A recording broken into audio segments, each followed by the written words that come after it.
الحمدللہ رب العالمین الرحمن الرحیم مالک یوم الدین۔ آج ہم قرآن کریم کے 26ویں سپارے کا مختصر مطالعہ کریں گے۔ یہ سپارہ انسان کی زندگی میں ہدایت کی راہ کا تعین کرتا ہے اور ہدایت کے لیے صبر کرنے کی تلقین کرتا ہے، اور ہمیں ہدایت کی نعمت پر اللہ تعالیٰ کا شکر کرنا سکھاتا ہے، اور آخرت کی تیاری کے حوالے سے ہمیں اہم سبق دیتا ہے۔ یہی وجہ ہے کہ اس سپارے میں ہمیں ایمان کی مضبوطی، عمل صالح اور دنیا کی زندگی کے عارضی ہونے کی یاد دہانی کرائی گئی ہے، تاکہ ہم اپنی زندگی کو صحیح راستے پر ڈال سکیں۔ جہاں تک اس سپارے کے بنیادی موضوع کا تعلق ہے تو اس کے بنیادی موضوعات میں شامل ہیں ایمان اور اللہ تعالیٰ کی ہدایت پر عمل کرنا، پچھلی اقوام کے قصوں سے عبرت آموز سبق حاصل کرنا، قیامت اور اعمال کے حساب کی یاد دہانی اس میں کرائی گئی ہے تاکہ ہمارے اندر احساس ذمہ داری پیدا ہو۔ ہدایت کے راستے پر چلتے ہوئے صبر کی ضرورت بہت زیادہ پڑے گی، اور شکر کی اہمیت اس حوالے سے بیان کی گئی ہے۔ دنیاوی زندگی کی عارضیت اور آخرت کی تیاری کے حوالے سے گفتگو کی گئی ہے۔ قرآن کریم کے موضوع سے اس سپارے کے موضوع کا تعلق یہ ہے کہ ہدایت یعنی اللہ تعالیٰ نے قرآن کریم نازل کیا تاکہ ہم انسان صحیح اور غلط کو پہچان سکیں۔ صحیح وہ ہے جسے اللہ تعالیٰ نے صحیح کہا ہے، اور غلط وہ ہے جسے اللہ تعالیٰ نے غلط کہا ہے۔ عقاب اور ثواب یعنی پچھلی اقوام کی کہانیاں ہمیں خبردار کرنے کے لیے بیان کی گئی ہیں کہ ہمارے ہر عمل کا حساب ضرور لیا جائے گا، اور اس کے نتائج ہمیں اللہ تعالیٰ کی طرف سے عطا کیے جائیں گے۔ اصلاح کے حوالے سے کچھ نصیحتیں ہیں اللہ تعالیٰ کی طرف سے کہ ہمیں اپنی زندگی کی اصلاح کرنی ہے تاکہ ہم اپنے رب کو راضی کر سکیں۔ ایمان، اخلاق، تقوی، صبر، شکر اور حسن اخلاق کی اہمیت پر 26ویں سپارے میں خاص طور پر روشنی ڈالی گئی ہے۔ سپارے میں شامل صورتیں 7 عدد ہیں۔ سورۃ الاحقاف مکمل ہے، سورۃ محمد مکمل ہے، سورۃ الفتح، سورۃ الحجرات، سورۃ القاف یہ مکمل صورتیں ہیں، جبکہ 30 آیتیں سورۃ الزاریات کی ہیں۔ جہاں تک ان تمام صورتوں کے زمانہ نزول کا تعلق ہے تو سورہ محمد، الفتح، الحجرات مدینہ منورہ میں نازل ہوئیں، اور سورۃ الجاسیہ اور احقاف اور سورہ قاف اور زاریات یہ مکہ المکرمہ میں نازل ہوئیں۔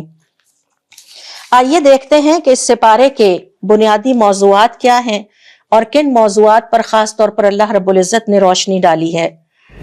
اللہ رب العزت نے 26ویں سپارے میں ایمان، ہدایت، والدین کی خدمت، قیامت کے مناظر اور دعوت اور صبر کے عظیم اصولوں کو تفصیل کے ساتھ بیان کیا ہے، اور اس صورت میں مختلف کریکٹرز یعنی کرداروں کے ذریعے ہمیں سکھایا گیا ہے کہ حق قبول کرنے والے، اللہ تعالیٰ کے کلام کو قبول کرنے والوں اور اللہ تعالیٰ کے کلام کا انکار کرنے والوں کا انجام کیا ہوتا ہے۔ سب سے پہلا موضوع ہے کہ ہدایت اللہ تعالیٰ کی طرف سے ہے، یہ اللہ تعالیٰ کی نعمت ہے، وہ جسے چاہتا ہے عطا کرتا ہے، اور استقامت کامیابی کی کنجی ہے ایک مومن کے لیے۔ اللہ رب العزت واضح طور پر بیان فرماتے ہیں کہ ہدایت صرف اسی کو ملتی ہے جو سچے دل سے اپنے رب سے ہدایت طلب کرتا ہے۔ جو شخص اپنی زندگی میں ربنا اللہ کہہ کر اس پر قائم رہتا ہے، اس کے لیے نہ تو دنیا میں کوئی خوف ہے، نہ غم ہے، نہ آخرت میں اسے کوئی خوف ہوگا، نہ غم ہوگا، اور استقامت ہی اصل میں ایمان کی اصل روح ہے۔ لہٰذا ہدایت اگر ہم حاصل کرنا چاہتے ہیں تو 26واں سپارہ ہمیں سکھاتا ہے کہ اس کے لیے اخلاص ضروری ہے۔ استقامت جنت کی ضمانت ہے۔ وقتی آزمائشوں سے گھبرا کر اللہ تعالیٰ کی عطا کردہ ہدایت جیسی عظیم نعمت کو ترک نہ کیا جائے۔ سورۃ الاحقاف کی آیت نمبر 13 سے 14 میں اللہ رب العزت کا ارشاد ہے، جن لوگوں نے کہا ہمارا رب اللہ ہے، پھر وہ اس پر ڈٹ گئے، ان پر نہ کوئی خوف ہوگا اور نہ وہ غمگین ہوں گے، یہی جنت والے ہیں۔ تو جنت والوں کی دنیا میں اگر نشانی دیکھنی ہے تو وہ یہ ہے کہ وہ ہدایت کے راستے پر چلنے والے ہوتے ہیں۔ ہدایت کے راستے پر چلتے ہوئے جو مشکلات پیش آتی ہیں ان پر صبر کرتے ہیں، اور کنسسٹنسی کے ساتھ یعنی استقامت کے ساتھ اس پر چلتے رہتے ہیں، وقتی آزمائشوں سے گھبراتے نہیں ہیں۔ اگلا موضوع ہے کہ اللہ رب العزت نے اس حوالے سے مزید اس موضوع کو بیان کرنے کے لیے ہمارے سامنے کچھ کردار رکھے ہیں کہ جو اطاعت گزار تھے یعنی اللہ تعالیٰ کے بتائے ہوئے ہدایت کے راستے پر چلتے رہے، اور کچھ ایسے تھے کہ جنہوں نے اللہ تعالیٰ کی ہدایت سے منہ موڑ لیا اور اس کو اپنانے سے انکار کر دیا۔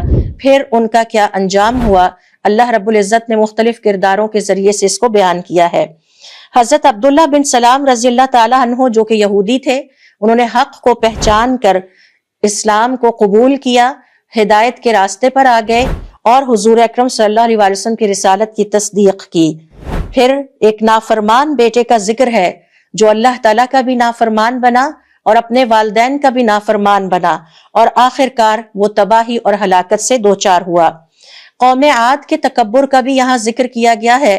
یہ وہ قوم ہے کہ جس نے اللہ تعالیٰ کے پیغام کو سن کر اس کا مذاق اڑایا، اسے ماننے سے انکار کر دیا اور آخر کار بدترین انجام سے دوچار ہوئے۔ جنات کے ایمان لانے کا تذکرہ بھی یہاں کیا گیا ہے، حتیٰ کہ جنات میں بھی ایسے اچھے جنات موجود ہیں کہ جنہوں نے جب اللہ تعالیٰ کا کلام سنا تو اللہ تعالیٰ کے اس کلام یعنی قرآن کریم کا ان پر ایسا اثر ہوا کہ انہوں نے ہدایت کے راستے کو اپنا لیا، اور نہ صرف خود اپنایا بلکہ اپنی قوم کو بھی دعوت دی کہ آپ سب بھی مسلمان ہو جائیں، اللہ تعالیٰ کے کلام پر ایمان لے آئیں اور حضور اکرم صلی اللہ علیہ وسلم کی رسالت کی تصدیق کریں۔ تو یہ ہیں وہ کردار جو اللہ تعالیٰ نے مثال کے طور پر بیان کیے ہیں کہ جو لوگ بھی اللہ تعالیٰ کے بتائے ہوئے راستے کے مطابق اور اللہ تعالیٰ کی دی ہوئی نعمت ہدایت کے مطابق زندگی بسر کرتے ہیں، ان کا انجام شاندار ہے، آخرت میں ان کے لیے جنت ہے، اور نہ اس دنیا میں اور نہ آخرت میں انہیں کوئی خوف ہوگا، نہ ہی وہ غمگین ہوں گے۔ اس کے مقابلے میں وہ لوگ اور وہ تمام کیریکٹرز جو ہمارے سامنے ابھی مثال کے طور پر پیش کیے گئے، جنہوں نے ہدایت کے راہ سے منہ موڑا، وہ بدترین انجام سے دوچار ہوئے، اور ان میں وہ نافرمان بیٹا بھی ہے جو اپنے والدین کا بھی نافرمان تھا اور اللہ تعالیٰ کا بھی نافرمان تھا۔ پھر اسی طرح سے اس سارے واقعے سے اور ڈسکشن سے ہم یہ سیکھتے ہیں کہ جب حق ہمارے سامنے آ جائے اور خاص طور پر اللہ کا حکم اور حضور اکرم صلی اللہ علیہ وآلہ وسلم کا حکم آ جائے تو ہمیں اسے فوراً قبول کرنا چاہیے، اس میں تاخیر نہیں کرنی چاہیے۔ ایمان کے بعد دعوت دینا بھی ہر مسلمان کی ذمہ داری ہے۔ یہ کافی نہیں ہے کہ ہم صرف خود ایمان لے آئیں، ہدایت کے راستے پر چلیں اور اپنے گھر والوں کو، دوست احباب کو، عزیز رشتہ دار کو اور اپنی کمیونٹی کو اس کی دعوت نہ دیں۔ یہ اللہ تعالیٰ کو پسند نہیں ہے، بلکہ ہماری ذمہ داری یہ ہے کہ ہم خود بھی ایمان لائیں اور دوسروں تک بھی اللہ تعالیٰ کے اس پیغام ہدایت کو پہنچانے کی کوشش کریں۔ اگلا موضوع ہے کہ اللہ تعالیٰ توحید کے حوالے سے اس کائنات کی تخلیق میں ہمیں غور و فکر کی دعوت دیتے ہیں۔ اللہ تعالیٰ نے آسمان اور زمین کو حق کے ساتھ پیدا کیا۔ جو شخص کائنات میں غور کرتا ہے اور اس کی مخلوق، اللہ تعالیٰ کی مخلوق میں غور کرتا ہے، وہ اپنے خالق کو پہچان لیتا ہے۔ حضرت ابراہیم علیہ السلام کی مثال ہمارے سامنے ہے۔ زندگی بے مقصد نہیں ہے۔ اللہ رب العزت یہاں واضح طور پر بیان فرماتے ہیں کہ ہم نے آپ کو جو زندگی عطا کی ہے اس کا مقصد ہے، اور یہ ایک مقررہ وقت تک مہلت ہے جو میرے اور آپ سب کے پاس ہے۔ سورۃ الاحقاف کی آیت نمبر 3 میں اللہ رب العزت کا ارشاد ہے، ہم نے آسمانوں اور زمین کو اور جو کچھ بھی ان کے درمیان ہے حق کے ساتھ ایک مقررہ مدت تک پیدا کیا ہے۔ یعنی جب وہ مقررہ مدت یا مہلت ختم ہو جائے گی تو یہ سارا نظام لپیٹ کر ایک طرف رکھ دیا جائے گا، اور پھر عمل کا وقت ختم ہو چکا ہوگا اور حساب کا وقت شروع ہو جائے گا۔ کائنات پر غور کرنے سے ایمان میں اضافہ ہوتا ہے، ایمان مضبوط ہوتا ہے۔ زندگی انتہائی محدود ہے اور زندگی بنیادی طور پر میرے اور آپ کے پاس ایک مہلت ہے، لہٰذا آخرت کی تیاری کریں۔ ہر تخلیق کے پیچھے حکمت ہے۔ اس کے بعد اللہ رب العزت نے خاص طور پر والدین اور اس میں سے بھی ماں کے ساتھ اچھے سلوک کی بہت زیادہ تاکید کی ہے۔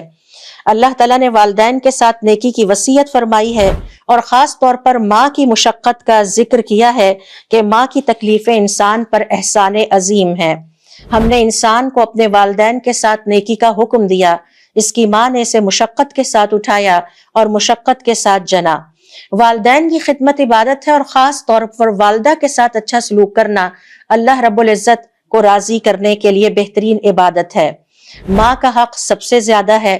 آسمان میں سب سے پہلے ہم پر حق اللہ تعالیٰ کا ہے اور زمین والوں میں سب سے پہلا حق ہمارے اوپر والدین کا ہے، لہٰذا ان کے ساتھ حسن سلوک کیا جائے، یہ اللہ تعالیٰ کی ایک عظیم عبادت ہے۔ بڑھاپے میں اور کمزوری میں والدین کا سہارا بننا ہم سب کا فرض ہے، اور یہ اللہ تعالیٰ کو انتہائی محبوب عبادت ہے۔ قیامت کے دن کے حوالے سے تنبیہ اور ڈراوے کے طور پر کفار کے مناظر بیان کیے گئے ہیں کہ اس دن ہدایت کا انکار کرنے والوں اور اللہ تعالیٰ کے حکم نہ ماننے والوں کے کیا مناظر ہوں گے اور وہ کس طرح مشکلات کا شکار ہوں گے، اس کا بھی ذکر یہاں پر کیا گیا ہے۔ جس دن کافروں کو آگ پر پیش کیا جائے گا اور کہا جائے گا کہ اب تمہارے لیے آخرت کی زندگی میں کوئی نعمت نہیں، کیونکہ تم نے اپنی نعمتیں دنیا میں ہی خرچ کر لیں۔ یہ کفار کے حوالے سے ایک منظر ہے کہ ان کے تکبر اور فسق اور انکار کا انجام بالآخر آگ ہوگا، اور اللہ تعالیٰ فرمائیں گے کہ تم نے جو کچھ انجوائے کرنا تھا تم دنیا کی زندگی میں کر چکے ہو، اب آخرت کی نعمت میں سے کچھ بھی تمہارے لیے نہیں ہے۔ دنیا کی راحتیں عارضی ہیں، تکبر یعنی اللہ تعالیٰ کا حکم آ جائے اور حضور اکرم صلی اللہ علیہ وسلم کا حکم آ جائے اور پھر ہم اس کو ماننے سے اور اس پر عمل پیرا ہونے سے انکار کر دیں، یہ تکبر کہلاتا ہے، یہ آخرت کی اور دنیا کی بربادی ہے۔ یاد رہے ہر نعمت کا ہم سے حساب لیا جائے گا۔ دعوت اور صبر کا حکم بھی دیا گیا ہے۔ حضور اکرم صلی اللہ علیہ وسلم کے ذریعے سے حضور اکرم صلی اللہ علیہ وسلم کو صبر کی تلقین کی گئی، جیسے اولو العزم رسولوں نے صبر کیا۔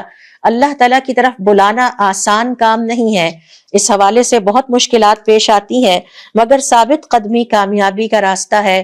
یہ پیغام ہمیں حضور اکرم صلی اللہ علیہ وآلہ وسلم کے ذریعے سے دیا جا رہا ہے۔ اللہ رب العزت کا ارشاد ہے، اے محمد صلی اللہ علیہ وآلہ وسلم، آپ صبر کیجئے جیسے کہ آپ سے پہلے اولو العزم رسولوں نے صبر کیا۔ یاد رہے دعوت کا راستہ، ہدایت اور تقوی کا راستہ اور اللہ کی طرف اور جنت کی طرف جانے کا راستہ آزمائشوں سے اور مشکلات سے بھرا ہوا ہے۔ صبر کرنا ایک عظیم عبادت ہے، کیونکہ یہ انبیاء کی سنت ہے۔ مستقل مزاجی مومن کے لیے کامیابی کی کنجی ہے۔ اس کے بعد سورہ محمد میں سے دیکھیے کہ ہمارے سامنے جو بنیادی موضوعات آتے ہیں وہ کچھ اس طرح سے ہے کہ جو لوگ حضور اکرم صلی اللہ علیہ وسلم کی دعوت سے منہ موڑتے ہیں، آپ کی بات کو توجہ سے نہیں سنتے، آپ کی سنتوں پر عمل نہیں کرتے اور آپ کا حکم نہیں مانتے، اللہ تعالیٰ ان کے اعمال کو ضائع کر دیتا ہے۔ اللہ تعالیٰ ہمیں ایسے لوگوں میں شامل نہ کرے کہ جو حضور اکرم صلی اللہ علیہ وسلم کے نافرمان ہوں اور پھر ان کے اعمال ضائع ہو جائیں۔ ایمان لا کر حضور اکرم صلی اللہ علیہ وسلم کے طور طریقے یعنی سنتوں کی اتباع کرنے والے ہی آخرت میں کامیاب ہوں گے۔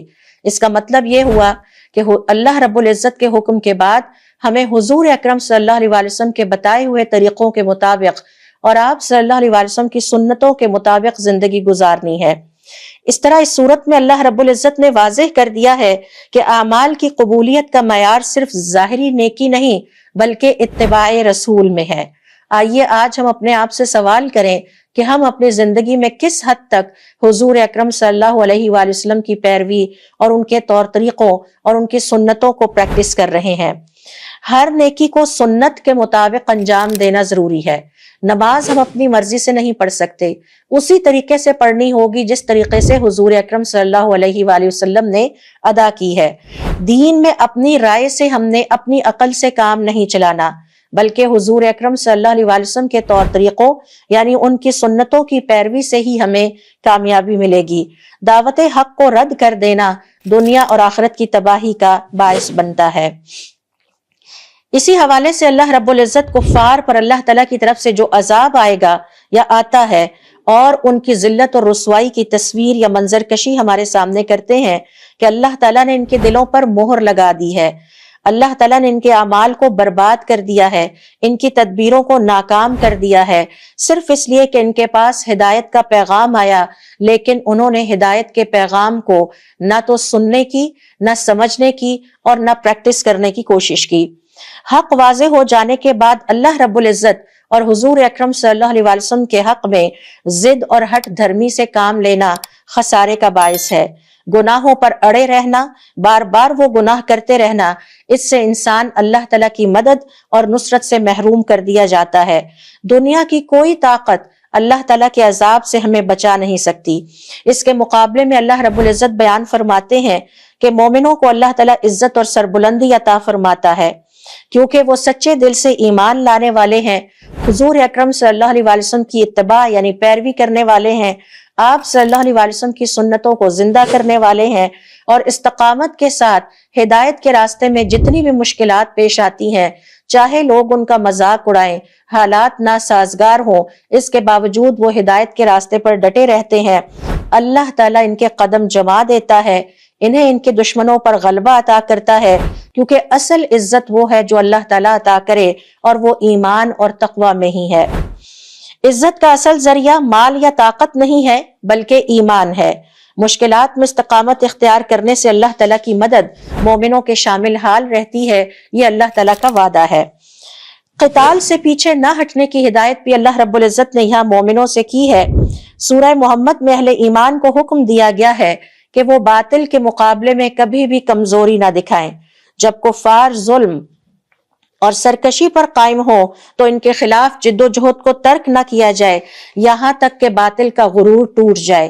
لہٰذا دین کے دفاع میں کمزوری نہیں دکھانی چاہیے۔ ظلم کے خلاف آواز بلند کرنا ایمان کا تقاضا ہے اور اللہ تعالیٰ کو محبوب عبادت بھی ہے۔ اجتماعی طاقت اور اتحاد سے مسلمان باطل کا مقابلہ کر سکتے ہیں۔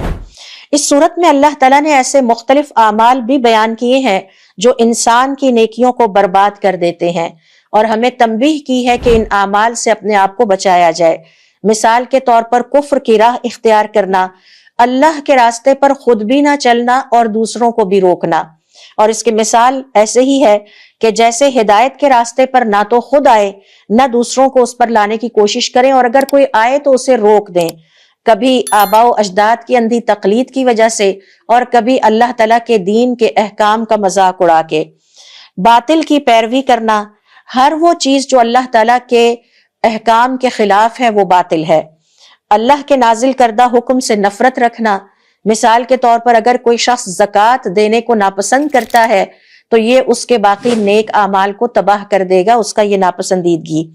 حضور اکرم صلی اللہ علیہ وسلم کی مخالفت کرنا، یہ تو ہمیں تصور بھی نہیں کرنا چاہیے۔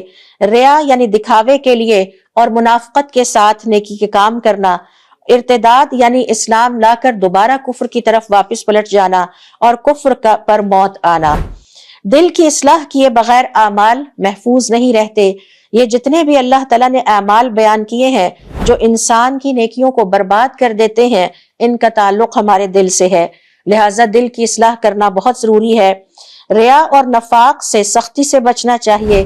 اللہ سے ہمیشہ دعا کرنی چاہیے کہ ہمارا خاتمہ ایمان پر ہو، اللہ تعالیٰ کی نافرمانی پر نہ ہو، کفر پر نہ ہو، اور دین اسلام کے لیے ناپسندیدگی کے جذبات پر نہ ہو۔ یہاں اللہ رب العزت نے اللہ تعالیٰ کی طرف سے خذلان کی بدترین صورت کا ذکر بھی کیا ہے کہ اللہ تعالیٰ نے بخیلی کو سخت ناپسند کرتے ہوئے اس کی مذمت بیان کی ہے، اور فرمایا کہ جو لوگ اللہ کی راہ میں خرچ نہیں کرتے وہ دراصل خود اپنے ہی نقصان کا باعث بنتے ہیں۔ اللہ تعالیٰ کو کسی کے مال کی ضرورت نہیں ہے، محتاج تو انسان خود ہے۔ ہاں، خرچ کرنے سے جو برکت عطا ہوتی ہے انسان اس سے اپنے آپ کو محروم کر لیتا ہے۔ اللہ کی راہ میں خرچ کرنا ایمان کی علامت ہے، اور بخیلی انسان کو روحانی طور پر کمزور کر دیتی ہے۔ سخاوت دل کی پاکیزگی اور برکت کا ذریعہ بنتی ہے۔ یہاں اللہ تعالیٰ نے رشتہ داریاں توڑنے والوں پر بھی لعنت کی وعید سنائی ہے۔ اس سے معلوم ہوتا ہے کہ رشتہ داروں کے ساتھ اچھا سلوک کرنا، صلہ رحمی، ایک عظیم ترین عبادت ہے جس کا ہمیں خاص طور پر خیال رکھنا چاہیے۔ رشتہ داروں سے تعلق قائم رکھنا عبادت ہے، ناراضگی کے باوجود ان سے تعلق نہ توڑا جائے۔ خاندان کا اتحاد بالآخر معاشرے کے استحکام کا باعث بنتا ہے۔ اللہ رب العزت نے یہ بھی یہاں پر بیان کیا ہے کہ تدبر کا مرکز دل ہے، صرف دماغ نہیں۔ جب تک ہم ایموشنلی اللہ تعالیٰ کے کلام سے اور اللہ تعالیٰ سے اور حضور اکرم صلی اللہ علیہ وسلم کے ساتھ کنیکٹ نہیں ہوں گے، اس وقت تک ہمیں کوئی فائدہ نہیں ہوگا اس کلام کا۔ اللہ تعالیٰ فرماتے ہیں کہ کیا ان کے دلوں پر تالے پڑ گئے ہیں؟ اس سے پتہ چلا کہ فہم و ادراک کا تعلق دل سے ہے۔ جب دل مردہ ہو جائے تو عقل بھی کام نہیں آتی۔ قرآن کریم یعنی اللہ تعالیٰ کے کلام کو دل سے سمجھنے کی کوشش کریں۔ گناہ دل کو سیاہ کر دیتے ہیں۔ روحانی اصلاح کے بغیر علمی ترقی بیکار ہے اور بے فائدہ ہے۔ اہل جنت کے بارے میں اللہ رب العزت فرماتے ہیں کہ یہ وہ انعام یافتہ لوگ ہوں گے۔ آپ کو یاد ہوگا کہ ہم نے سورۃ الفاتحہ میں یہی دعا کی تھی کہ اللہ تعالی ہمیں ان لوگوں میں شامل فرما جن پر تیرا انعام ہوا۔ یہ وہ انعام یافتہ خوش قسمت خاندان، افراد نہیں خاندان ہوں گے جو ہاتھوں میں ہاتھ ڈالے قیامت والے دن خود بخود جنت میں اپنے گھروں کی راہ پر چل پڑیں گے، اور جنت میں جا کے اپنے گھروں کے دروازوں کے تالے اس طرح کھولیں گے جیسے انہیں پہلے سے ہی پتا تھا کہ یہ گھر ان کے ہیں۔ یہ اللہ تعالیٰ کی طرف سے ان کے لیے خاص انعام ہوگا۔ لہٰذا جنت کا حصول ہماری زندگی کی جد و جہد کا اصل مقصد ہونا چاہیے۔ دنیا کی عارضی آسائشوں کے فریب میں آ کر اپنی زندگی کے اصل مقصد کو فراموش نہ کیا جائے، اپنے رب کو نہ بھلا دیں، اور ہدایت کے اس پیغام یعنی قرآن کریم کو پس پشت نہ ڈالیں۔ آخرت کی کامیابی کے لیے مسلسل نیک اعمال کیے جائیں، اور نیک اعمال وہی ہیں جن کا ذکر یہاں مسلسل اللہ رب العزت کر رہے ہیں۔ توحید کو ایک دفعہ پھر یہاں پر اجاگر کیا گیا ہے۔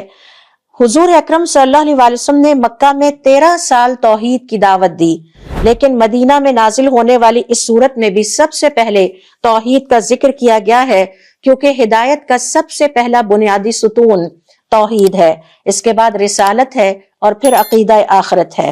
لہٰذا اپنی اور اپنی نسل اور اپنی اولاد اور اپنے تمام پیاروں کے لیے عقیدہ توحید کی حفاظت کریں، اور انہیں یہ بات سکھائیں کہ اللہ تعالیٰ ہر گناہ معاف کر دے گا، لیکن شرک کو وہ کبھی بھی معاف نہیں کرے گا۔ ہر عمل سے پہلے ایمان کی درستگی بہت ضروری ہے۔ اسی طرح سے ہم دیکھتے ہیں کہ اس سپارے میں اللہ رب العزت نے سورۃ الفتح میں ایک عظیم حقیقت واضح کی ہے کہ اصل فتح ظاہری غلبہ نہیں، بلکہ اللہ تعالیٰ کی رضا، مغفرت اور دلوں کا جیتنا یا دلوں کی تسخیر ہے۔ ربانی فتوحات اور عطائیں، ان کا ذکر حضور اکرم صلی اللہ علیہ وسلم کے لیے یہاں پر کیا گیا ہے۔ اللہ تعالیٰ نے اپنے نبی صلی اللہ علیہ وآلہ وسلم کو واضح فتح، مغفرت اور نعمت کی تکمیل کی خوشخبری سنائی۔ اس میں درس یہ ہے کہ اللہ تعالیٰ کی طرف سے ملنے والی کامیابی صرف میدان جنگ ہی میں نہیں ہوتی، بلکہ اس کا روحانی اور اخلاقی پہلو بھی ہوتا ہے۔ ہر معاملے میں اللہ تعالیٰ کی حکمت پر ہمیں اعتماد رکھنا چاہیے۔ کامیابیوں کو شکر کے ساتھ قبول کیا جائے۔ کامیابی ملنے پر اللہ تعالیٰ کی نافرمانی کے راستے پر آ جانا ہلاکت اور تباہی ہے۔ دین کی خدمت سب سے بڑی فتح ہے۔ اللہ رب العزت نے اپنے رسول صلی اللہ علیہ وآلہ وسلم کی زبردست مدد کا اعلان بھی اسی سپارے میں فرمایا۔ دشمنوں کی تمام تدبیریں بالآخر ناکام ہوئیں، اور وہ جو اسلام کو مٹانے کے لیے کوششیں کرتے رہے، وہ ساری تدبیریں ختم ہو گئیں، اور اسلام کی دعوت مضبوط بنیادوں پر قائم ہوئی۔ صلح حدیبیہ کے موقع پر اللہ تعالیٰ نے مومنوں کے دلوں میں سکون نازل فرمایا۔ یہ سکون بھی اللہ تعالیٰ کی ایک نعمت ہوتی ہے۔ اللہ تعالیٰ جسے چاہتا ہے دل کا سکون اور اطمینان عطا کرتا ہے۔ یہ سکینت ایمان والوں کو عطا کی جاتی ہے، اور اس سے ان کے ایمان میں اضافے کا باعث بنی۔ اس سے ہم سیکھتے ہیں کہ پریشانی میں اللہ تعالیٰ کے ذکر میں اضافہ کر دیں۔ ہمیشہ ہمیں اللہ تعالیٰ کا ذکر کرتے رہنا چاہیے، لیکن جب پریشانی آئے تو ذکر میں اضافہ کر دیا جائے، جذبات پر قابو رکھا جائے، اور اللہ تعالیٰ کے حکم اور فیصلے کا انتظار کیا جائے۔ دل کا سکون دنیا کے سب سے بڑی دولت ہے، اور یہ اللہ تعالیٰ کے ہاتھ میں ہے۔ اللہ تعالیٰ سے دل کا سکون مانگا جائے۔ اللہ رب العزت نے یہاں پر جنت کی بشارت دی ہے ان مومنوں کو جن کی کچھ صفات یہاں پر بیان کی گئی ہیں۔ ان مومن مردوں اور عورتوں کو جنت کی خوشخبری دی گئی ہے، کیونکہ وہ باہمی آپس میں ایک دوسرے کے ساتھ رحم دلی کا سلوک کرنے والے ہوتے ہیں، عبادت گزار ہوتے ہیں، اور اللہ تعالیٰ کے رضا کے طلبگار ہوتے ہیں۔ لہٰذا عبادت ہماری زندگی کا مقصد ہونا چاہیے۔ آپس میں ایک دوسرے کے ساتھ محبت کے ساتھ پیش آیا جائے، ایک دوسرے کے لیے سختیاں پیدا کرنے کی بجائے آسانیاں اور رحم دلی سے کام لیا جائے، اور آخرت کی کامیابی کو اپنا اصل مقصد بنایا جائے۔ پھر اس صورت میں بیعت رضوان اور اللہ تعالیٰ کے رضا کا ذکر بھی ہے۔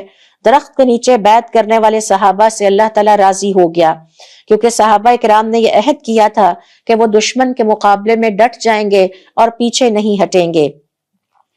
ان کی سچی وفاداری اور اخلاص کو قرآن نے ہمیشہ کے لیے محفوظ کر لیا۔ حدیث میں آتا ہے، حضرت جابر رضی اللہ تعالیٰ عنہ روایت کرتے ہیں، آپ صلی اللہ علیہ وآلہ وسلم نے فرمایا، درخت کے نیچے بیعت کرنے والوں میں سے کوئی جہنم میں داخل نہ ہوگا۔ لہٰذا وعدے کی پاسداری اللہ تعالیٰ کو محبوب ترین عبادت ہے اور یہ ایمان کی علامت بھی ہے۔ اللہ تعالیٰ دلوں کے حال سے واقف ہے۔ اخلاص جنت کا راستہ ہے۔ اللہ تعالیٰ سے دعا کرتے رہنا چاہیے کہ اللہ تعالیٰ ہمیں اخلاص جیسی عظیم نعمت عطا فرمائے۔ یہاں پر مومنوں کے لیے دنیاوی عطایا اور غنیمتوں کا بھی ذکر ہے۔ اللہ تعالیٰ نے مومنوں کو قریب کی فتوحات اور مال غنیمت عطا فرمایا۔ یہ اس بات کی دلیل ہے کہ دنیا کی کامیابیاں بھی ایمان والوں کا مقدر بنتی ہیں اور اللہ تعالیٰ کے حکم سے انہیں حاصل ہوتی ہیں۔ صبر کے بعد آسانی آتی ہے اور دنیا کو ہمیں آخرت کا وسیلہ بنانا چاہیے۔ اہل ایمان کی حفاظت کا ذکر بھی ہے کہ مکہ میں موجود کمزور مسلمانوں کی وجہ سے جنگ روکی گئی۔ اللہ تعالیٰ نے اپنے بندوں کی حفاظت کو مقدم رکھا۔ پھر اسی طرح سے فتح مکہ کی بشارت بھی آتی ہے۔ اللہ تعالیٰ نے سچے خواب کو پورا کرنے کا وعدہ فرمایا اور بعد میں یہ وعدہ فتح مکہ کی صورت میں پورا ہوا۔ یاد رہے اللہ تعالیٰ نے قرآن کریم میں مسلمانوں سے اور مومنوں سے جتنے بھی وعدے کیے ہیں وہ سب وعدے سچے ہیں۔ اللہ تعالیٰ کے وعدے سچے ہوتے ہیں۔ امید کبھی نہ چھوڑیں، صبر کے ساتھ ہدایت کے راستے پر چلتے رہیں۔ اللہ رب العزت ہمارے ساتھ کیے گئے وعدوں کو بھی انشاءاللہ اور یقیناً ضرور پورا کرے گا۔ دین کے عالمی غلبے کا بھی ذکر اللہ رب العزت نے فرمایا ہے کہ دین حق کو تمام دنیا کے ادیان پر اللہ تعالیٰ غالب کرے گا۔ یہ غلبہ دلیل، اخلاق اور عدل کے ذریعے سے ہے۔ لہٰذا ہر مسلمان پر فرض عائد ہوتا ہے کہ اپنے کردار کو اسلام کا نمائندہ بنائے۔ ہر مسلمان دعوت دین کو اپنا مشن سمجھے۔ اتحاد اور اخلاص کامیابی کی کنجی ہے۔ حضرت عمر رضی اللہ تعالیٰ عنہ فرمایا کرتے تھے، ہمیں عزت اسلام نے دی ہے، اگر ہم کسی اور چیز میں عزت تلاش کریں گے تو اللہ تعالیٰ ہمیں ذلیل کر دے گا۔ سورۃ الحجرات اس کے بعد آتی ہے، جس کے بنیادی موضوعات میں دیکھیے کہ سورۃ الحجرات بنیادی طور پر ہمیں اخلاقی تعمیر کا مکمل دستور مہیا کرتی ہے۔ اگر اسے اسلامی سوسائٹی کا آئین کہا جائے تو بیجا نہ ہوگا۔ اس صورت میں زبان، دل، رویوں اور اجتماعی نظم کی اصلاح کا جامع نظام اللہ تعالیٰ نے ہمیں دے دیا ہے۔ اس کا پہلا موضوع ہے کہ اخلاق معاشرے کی بنیاد ہے۔ سورۃ الحجرات میں اللہ رب العزت ہمیں سکھاتے ہیں کہ مضبوط معاشرہ قانون سے نہیں بلکہ اعلیٰ اخلاق سے بنتا ہے۔ ایمان کا اثر کردار میں اور اخلاق میں نظر آتا ہے۔ یہ سورت ہمیں سکھاتی ہے کہ ہم باہمی احترام، تحمل اور حسن ظن کے ساتھ زندگی گزاریں، معاشرتی زندگی میں نرم لہجہ اور نرمی اختیار کریں، اختلاف کو دشمنی میں تبدیل نہ ہونے دیں، دین کو اخلاق کے ساتھ جوڑ کر دیکھیں۔ اللہ اور اس کے رسول صلی اللہ علیہ وآلہ وسلم کے ساتھ ادب سے پیش آنا بھی ہمیں سکھایا جا رہا ہے کہ اللہ اور اس کے رسول سے آگے نہ بڑھو۔ آگے نہ بڑھنے کا مطلب کیا ہے؟ کہ ہم اللہ تعالیٰ کے حکم کو ترک کر دیں، حضور اکرم صلی اللہ علیہ وسلم کی سنت کو ترک کر دیں اور اپنی عقل چلا کر اپنی مرضیاں کرنا شروع کر دیں۔ یہ اللہ کے ساتھ بھی بے ادبی ہے اور حضور اکرم صلی اللہ علیہ وسلم کے ساتھ بھی بے ادبی ہے۔ اپنی آواز نبی صلی اللہ علیہ وآلہ وسلم کی آواز سے بلند نہ کریں۔ یہ ادب صرف ظاہری نہیں بلکہ یہ دل کی کیفیت کا نام ہے۔ لہٰذا ہر مسئلے میں ہمیں قرآن اور سنت کو مقدم رکھنا ہے۔ نبی صلی اللہ علیہ وآلہ وسلم کا ذکر ادب اور درود کے ساتھ ہمیشہ کیا جائے اور دین میں اپنی رائے سے کام نہ چلائیں بلکہ اللہ تعالیٰ نے فرمایا اور حضور اکرم صلی اللہ علیہ وآلہ وسلم نے فرمایا، یہ ہماری ترجیح ہونی چاہیے۔ یہاں ہمیں خبروں کی تحقیق کے حوالے سے بھی ایک تاکید کی جا رہی ہے کہ اگر کوئی فاسق خبر لائے تو تحقیق کر لو، کہیں ایسا نہ ہو کہ نادانی میں کسی کو نقصان پہنچا بیٹھو۔ یہ اصول آج کے ڈیجیٹل دور میں بے حد اہم ہے، جہاں پر جھوٹی خبریں سوشل میڈیا پر وائرل ہو جاتی ہیں۔ لہٰذا ایسی خبروں کو تحقیق کرنے تک فوراً شیئر نہ کیا جائے اور تحقیق کے بغیر، واضح ثبوت آنے کے بغیر کسی پر الزام نہ لگایا جائے۔ جذبات کی بجائے حکمت سے فیصلہ کیا جائے۔ جھگڑے ہو جائیں تو صلح کروانے کا کردار ادا کریں، یہ بھی عبادت ہے۔ جانبداری کی بجائے انصاف اختیار کریں، جو غلط ہے اسے کہیں کہ آپ غلط ہیں اور جو صحیح ہے اسے بتائیے کہ وہ صحیح ہے۔ فساد کو پھیلنے سے پہلے ہی صلح کروا کے روکنے کی کوشش کی جائے۔ اسلامی اخوت کے حقوق بھی یہاں پر بیان کیے گئے ہیں کہ مسلمان آپس میں بھائی ہیں، لہٰذا وہ آپس میں ایک دوسرے کا